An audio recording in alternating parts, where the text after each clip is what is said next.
Bonjour, donc je vais revenir sur la semaine passée François Hollande, semaine du 11 mars au 18 mars, où vraiment la météo politique a été pour lui maussade. François Hollande donc et la météo, ça le connaît.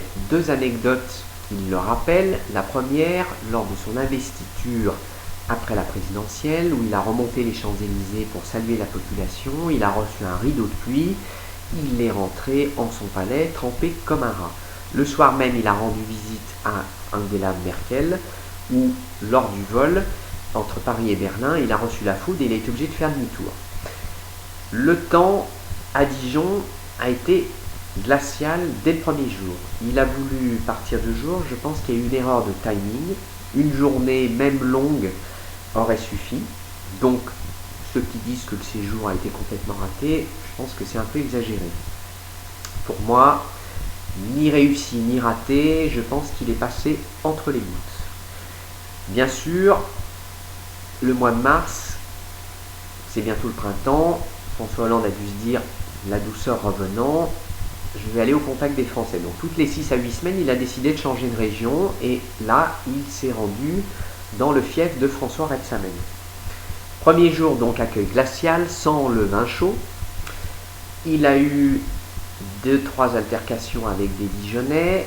Les forces de l'ordre ont un petit peu oublié dès le premier jour qu'on avait changé de président, donc on a assisté un petit peu à des passes d'armes musclées. Quelqu'un qui lui a dit qu'as-tu fait de tes promesses. 2 autres personnes qui lui ont dit ton épouse on l'aime pas et tu ne devrais pas te marier avec elle, ou une autre qui lui a dit pas de photo avec vous, on vous voit suffisamment à la télévision. François Hollande est resté zen, chaleureux, droit dans ses bottes. Il n'a pas eu un mot plus haut que l'autre comme son prédécesseur, donc on n'a pas eu droit à des petites phrases à l'emporte-pièce du style casse-toi pauvre con. Deuxième jour, plus calme, avec les Dijonnais toujours, où il a pu dialoguer et se rapprocher d'eux. Il a pu se confronter aux difficultés des Français, les écouter sans faire des promesses inutiles, et il est rentré à Paris. Il est rentré à Paris dans le doute, c'est évident, un petit peu dépité, et la question qu'il doit se poser aujourd'hui, c'est dois-je tenir le cap? Parce que je pense qu'il sait très bien où il va, il sait très bien où il nous emmène. Par contre, il ne l'explique pas assez, il n'y a pas assez de pédagogie. Donc, tenir le cap, des réformes ou renoncer. L'élastique, effectivement, il a dû se rendre compte, est très tendu. Et la question qu'il doit effectivement se poser aujourd'hui, c'est arrivera-t-il à mener ces réformes jusqu'au bout sans que cet élastique pète?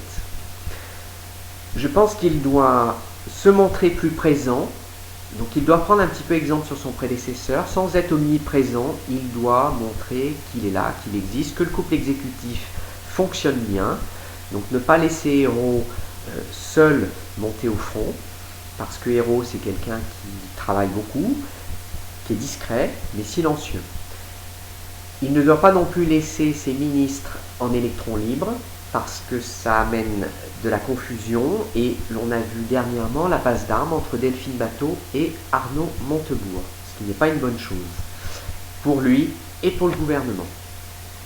Ce qu'il attend, c'est de nombreuses réformes à venir, des polémiques qui vont venir aussi, comme les rythmes scolaires qu'il va falloir résoudre. Donc même dans son camp, ça pose problème. On a vu des gens comme Gérard Collomb sortir de ses gonds en disant qu'il n'a pas l'argent et que 2013 c'est impossible, il faudra attendre 2014. Il y a plusieurs lois dont le vote pour les étrangers. Beaucoup de choses à venir. Le mariage pour tous qui revient au Sénat en avril, donc il va être entériné. Voilà, donc les embûches ne manquent pas.